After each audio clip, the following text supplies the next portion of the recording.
Assalamualaikum warahmatullahi wabarakatuh. Terima kasih Profesor Dr. Heri Hermansyah, ST, Master Engineering IPU. Nama kami Nur Cahyono Budi Kurniawan, NPM 2206123575. Pada mata kuliah kali ini K3L, kami akan melakukan presentasi tugas pengganti UAS mengenai safety case analysis FTA dan ETA, Benkyo Dam Failure atau kegagalan bendungan Benkyo. Pendahuluan, bendungan atau empangan atau istilah Inggrisnya adalah konstruksi yang dibangun untuk menahan laju air menjadi waduk, danau, atau tempat rekreasi. Seringkali bendungan juga digunakan untuk mengalirkan air ke sebuah pembangkit listrik tenaga air. Kebanyakan bendungan juga memiliki bagian yang disebut pintu air. Bendungan Bankyo terletak di Provinsi Hainan, sebelah barat Shanghai, diklaim oleh negara Cina kuat dan mampu menahan banjir bandang yang datang setiap 1000 tahun. Pembangunan bendungan dimulai April 1951 dengan konsultan dari Uni Soviet, sekarang Rusia, dan selesai bulan Juni 1952. Link YouTube mengenai safety case Bankyo Dam Failure 1975 dapat kita lihat pada layar di bawah. Latar belakang, bendungan Bankyo terbuat dari cangkang pasir dengan inti tanah liat di Sungai Ru yang merupakan cabang dari Sungai Hong di Provinsi Henan, Cina. Ketinggian 80 kaki, reservoir seluas 399 kaki, dengan 304.000 kaki disediakan untuk penyimpanan banjir. Latar belakang kegagalan terjadinya retakan di bendungan dan kurangnya pintu air karena kesalahan konstruksi teknik. Jadi pada saat terjadinya retakan, menurut seorang insinyur dari Soviet, bendungan diperbaiki dengan desain baru yang menggunakan konstruksi yang lebih kokoh, yaitu menggunakan material besi.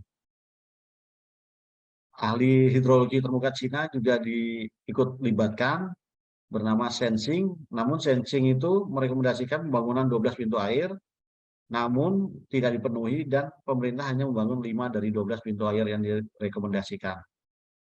Deskripsi kasus, bulan Agustus 1975 terjadi topan Nina, sehingga laju air maksimal pada saat topan tersebut 460.000 feet kubik per detik, melebihi dari puncak rancangan debit air yang terjadi di bendungan sebesar 315.000 feet kubik per detik.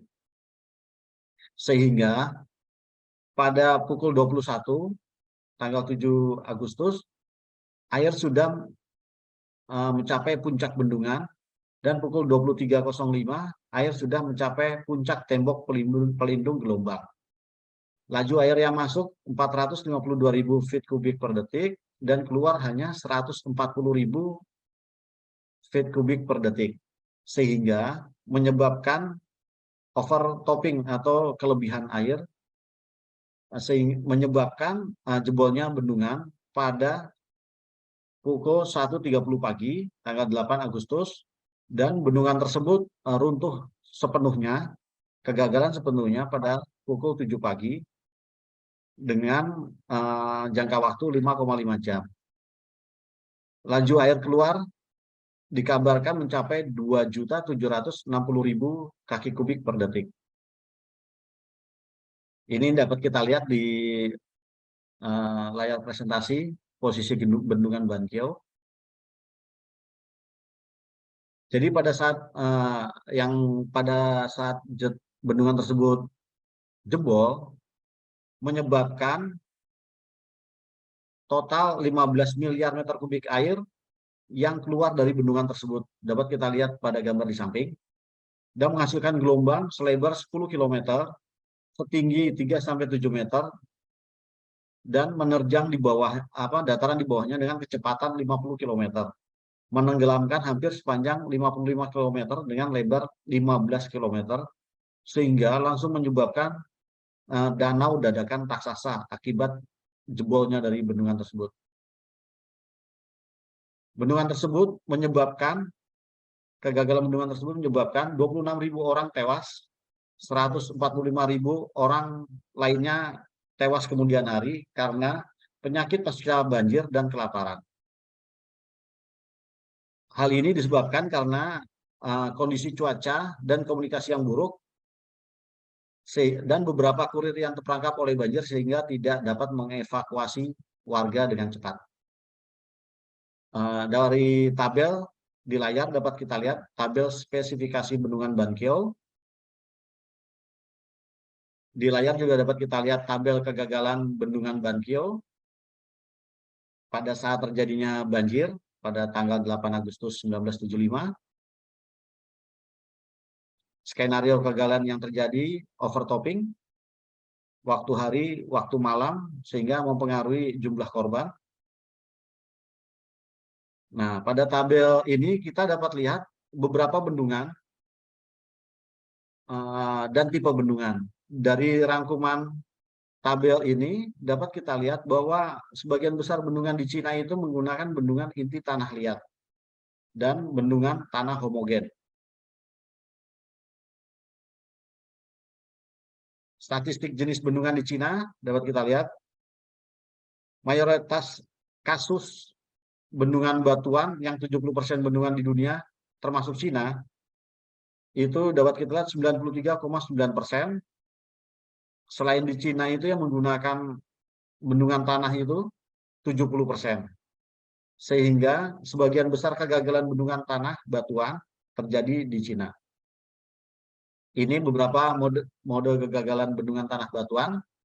Kegagalan pada saat fondasi sehingga menyebabkan kebocoran di dasar. Kegagalan akibat overtopping, akibat erosi di permukaan, tidak stabilnya lereng,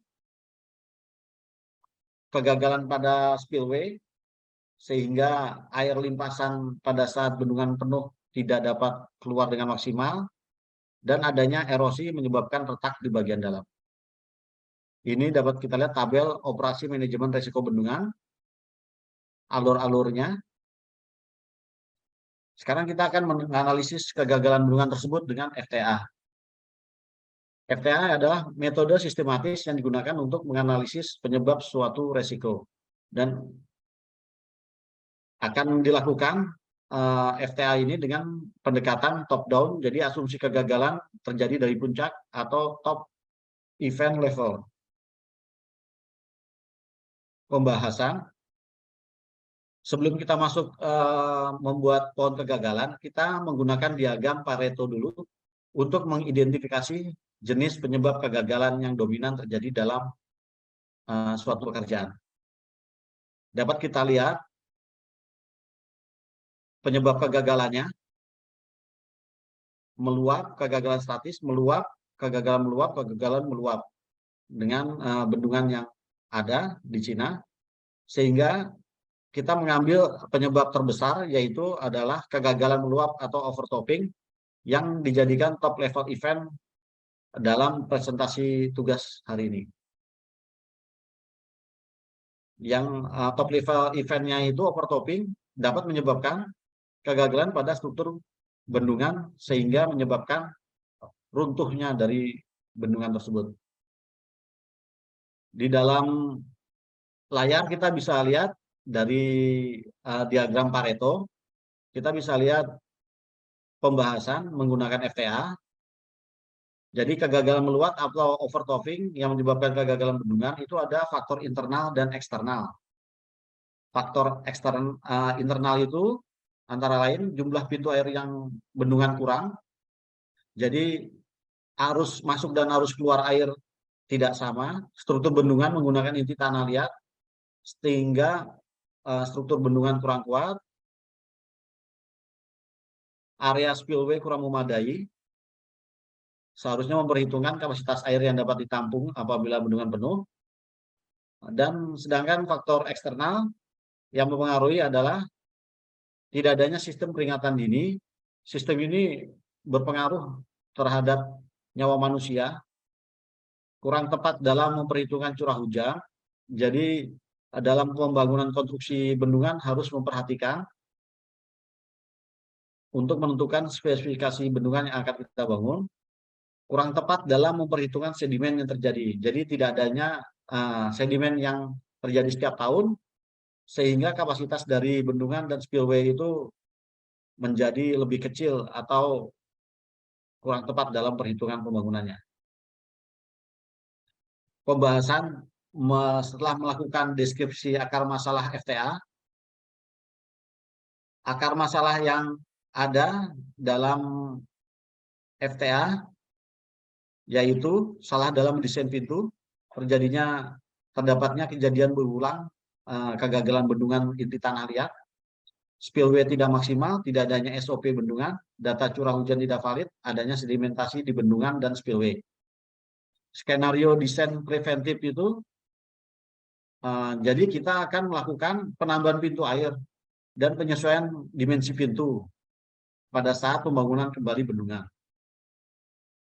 Kejadian berulang, kita melakukan perubahan spesifikasi bendungan menggunakan beton bertulang agar kegagalan bendungan tidak terjadi berulang. Spillway tidak maksimal, memperluas area spillway sehingga dapat mengurangi beban bendungan dan mencegah terjadinya overtopping bendungan. Mengenai SOP, kita akan memperoleh SOP yang ada, melakukan pelatihan operator bendungan mengenai tindakan preventif yang harus dilakukan pada saat terjadi kegagalan bendungan. Data curah hujan, kita akan melakukan perencanaan bendungan menggunakan data curah hujan yang diolah, melibatkan berbagai pihak untuk mencegah terjadinya overtopping atau debit yang tidak diperkirakan pada saat hujan besar, sehingga tidak menyebabkan banjir. Sedimentasi dilakukan secara berkala pengelukan dasar sungai agar kapasitas bendungan dapat terjaga.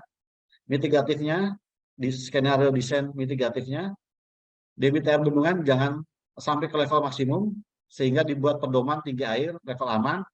Apabila sudah mendekati, bisa dibuka pintu airnya. Melakukan perencanaan yang tepat dan melibatkan banyak ahli bendungan, juga harus yang pada saat pelaksanaan juga harus mengetahui kondisi tanah dari area yang akan dibuat bendungan.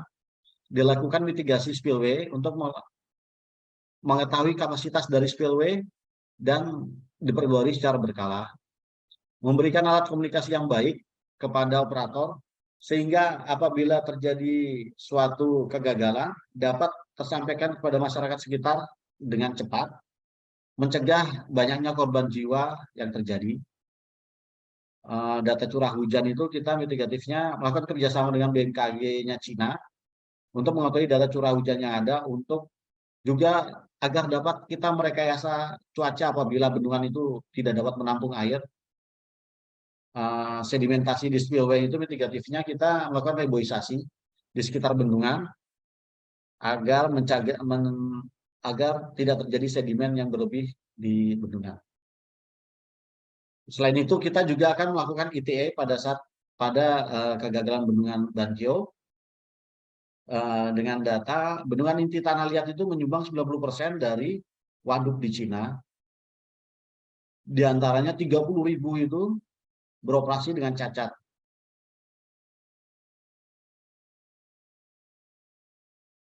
Metode ITE adalah metode logika matematis, baik kualitatif maupun kuantitatif, untuk yang digunakan untuk mengidentifikasi kemungkinan hasil. Dalam pohon kejadian ITE ini, kita akan menggunakan teori himpunan Fuji, ya, di mana dengan mode kegagalan bendungan yang menyebabkan kematian berat, kerusakan harta benda, dan kerusakan lingkungan. Konsep himpunan Fuji ini ditemukan oleh Zadeh pada tahun 1965 yang digunakan untuk menangani beberapa informasi kabur dan tidak akurat untuk kita menganalisis bendungan Bankyo. Pembahasannya, konsep bilangan Fuji dapat kita lihat di gambar, operasi bilangannya juga, bahasa bilangan, metode integral bilangan Fuji. Analisis mode kegagalan pada bendungan dengan menggunakan bilangan Fuji adalah beban musim tidak banjir, di antaranya kebocoran, pipa, intervensi, pembatalan intervensi, beban musim banjir, banjir kebocoran pondasi bendungan utama, perpipaan intervensi manual, pembatalan intervensi, kegagalan bendungan. Dengan sebagian besar mode kegagalan yang terjadi adalah perpipaan bahu bendungan. Jadi perpipaan bahu bendungan kita jadikan top level event pada analisis presentasi hari ini. ETA kegagalan pipa bendungan dapat kita lihat dengan pohon masalahnya pada pohon masalah sebelah kiri dan pada tabel penilaian para ahli tentang pemipaan bahu bendungan pada saat banjir.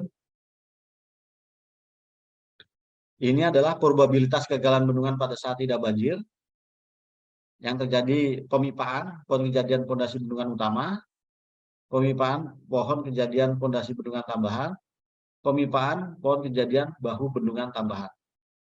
Ini probabilitas kegagalan bendungan pada saat banjir, pemipaan pohon kejadian pondasi bendungan utama, pemipaan pohon kejadian pondasi bendungan tambahan, pemipaan pohon kejadian bahu bendungan tambahan.